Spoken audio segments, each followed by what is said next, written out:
आपकी बातचीत क्या हुई है? मैडम आप बोलने से क्यों कतरा रहे हैं? आपने कहा था कि ये ठीक नहीं है, पहले आलोचना की थी आपने। ये जो पब्लिक है वो सब जानती है, ये जो पब्लिक है वो सब जानती है, अंदर क्या है बाहर क्या है सब पहचानती है। पीटी उषा मैडम आज पहुंची खिलाड़ियों के धरने पर, जंतर मंतर पहुंची पीटी उषा, और यहां पर किस तरह से लोगों ने अपना गुस्सा प्रकट किया, और किस तरह से जब मैडम ने बयान दिया था और कहा था कि इन खिलाड़ियों ने जंतर मंतर पर बैठ करके अनुशासनहीनता कर दी है, और जब आज उनसे सवाल पूछा गया तो पलट करके एक जवाब नहीं दे पाई, और मीडिया के कैमरों ने जब घेर लिया मैडम को तो मैडम ने जैसे तैसे करके अपनी गाड़ी लपकी और गाड़ी में पहुंच करके ठंडी सांस ली कि चलिए यहां पहुंच करके आराम मिला। किस तरह से जो है एक शब्द तक भी नहीं बोल पाई, कैसे भी करके एक शब्द नहीं बोल पाई पीटी उषा। क्यों? आखिरकार सवाल बहुत सारे हैं, और पीटी उषा जो इन खिलाड़ियों को अनुशासनहीनता का पाठ पढ़ा रही थी, आखिरकार वो जंतर मंतर पर क्यों पहुंची और इन खिलाड़ियों ने दिल्ली पुलिस की सुरक्षा को लौटाने का ऐलान क्यों कर दिया? सारी चीजें परत दर परत करके एक एक करके मैं आपके सामने रखूंगा। बहुत बड़ा जो है वो आज जंतर मंतर के ऊपर डेवलपमेंट हुआ है, सुनिएगा जरूर, लेकिन पहले आप ये वीडियो देखिए। लेकिन आपने महिलाओं का अपमान किया है, क्यों नहीं करे ऐसा? जब ये मेडल लाए थे तो हमने इनका सम्मान किया था, आज जब मेडल लाने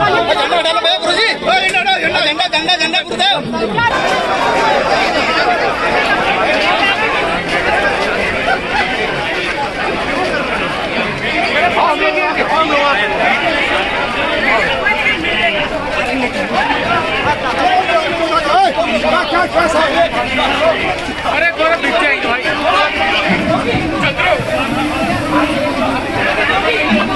गिराने मत किसी को। पीटी जी, आपकी बातचीत क्या हुई है? आपकी बातचीत क्या हुई है? मैडम आप बोलने से क्यों कतरा रहे हैं? आपने कहा था कि ये ठीक नहीं है, पहले आलोचना की थी आपने।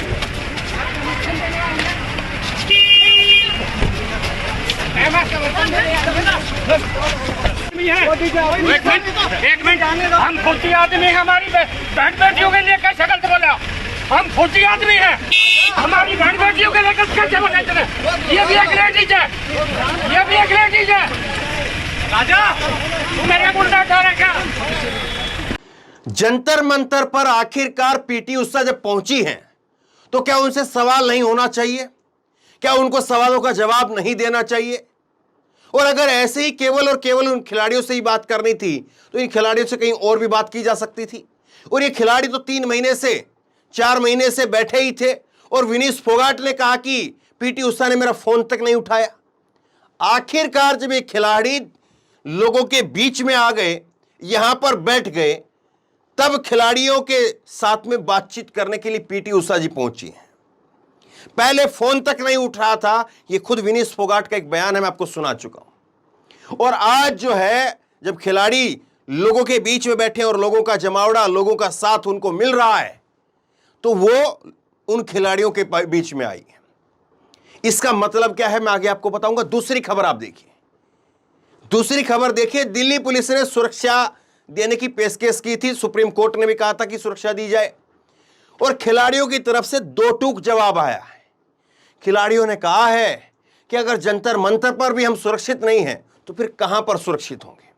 यहां पर जंतर मंतर पर हम बैठे हैं, यहां पर पुलिस की वैसे ही सुरक्षा है, और उस सब के बावजूद अगर हम सुरक्षित नहीं हैं तो फिर आप बताइए कि यहां से हम जब निकल जाएंगे और आप कह रहे हैं कि धरना उठा लीजिए, घर चले जाइए, तो वहां पर सुरक्षित कैसे होंगे? यह सवाल कहते हुए उन्होंने दिल्ली पुलिस की जो सुरक्षा थी उसको लौटा दिया है।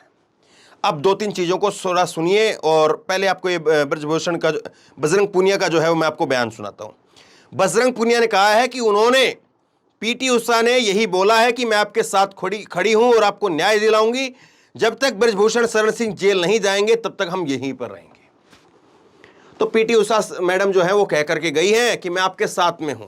हालांकि कल तक वो अनुशासनहीनता की बात कर रही थी। अब वहाँ पर जो बातचीत हुई है वो ना जाने क्या बातचीत हुई है, क्या हुआ है वहाँ पर, लेकिन बाहर आकर के बजरंग पूनिया ने अपना ऑफिशियली स्टैंड यही रखा है।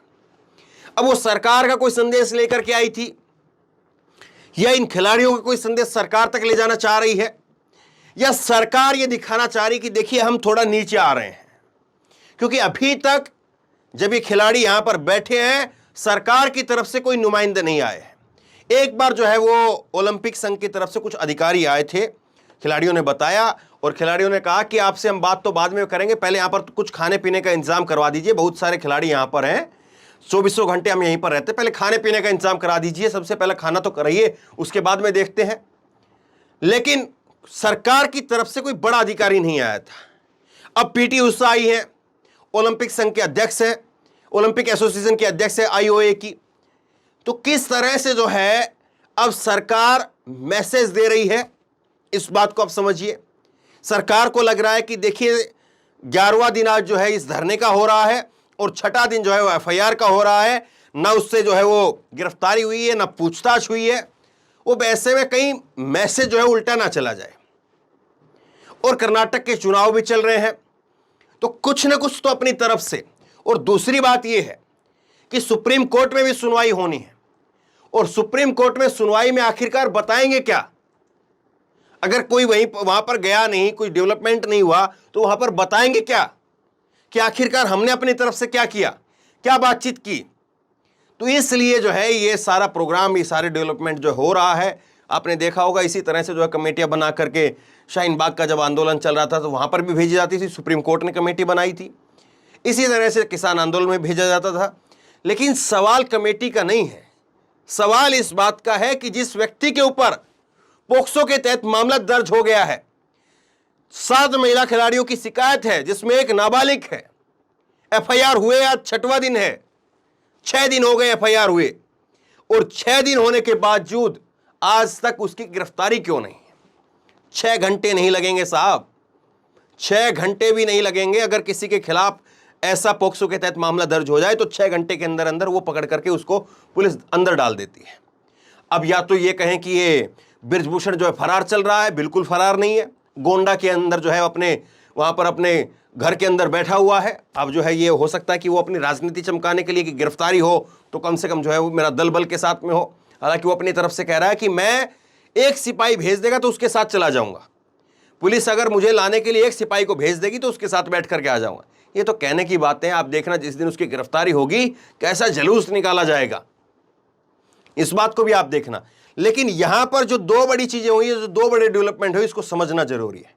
पीटी उषा क्या अपने आप से यहां आई है और या आज अपने आप से यहां पर आई है, कह रही है कि खिलाड़ियों के साथ खड़ी हूं, तो ये खिलाड़ी जो अनुशासनहीनता कर रहे थे, जब आपने ये बयान दिया तो क्या वो अपने आप से था?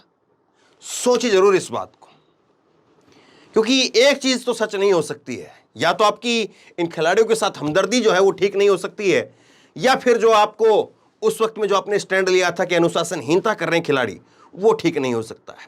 दूसरा, दिल्ली पुलिस की जो सुरक्षा खिलाड़ियों ने लौटाई है, आप बताइए आप इसको किस तरह से देखते हैं? नीचे कमेंट बॉक्स में अपनी राय जरूर दें, इस वीडियो को खूब शेयर करें और इसी तरह की तमाम खबरों के लिए ऑनलाइन न्यूज इंडेक्स सब्सक्राइब करें, साथ में जो बेल आइकन है घंटी उसको जरूर दबाएं, ताकि जैसी कोई खबर अपलोड करें उसकी नोटिफिकेशन सीधे सबसे पहले आपको मिल सके। धन्यवाद। इस खबर को अभी लाइक करें, शेयर करें, अभी चैनल को सब्सक्राइब करें और घंटी जरूर दबाएं।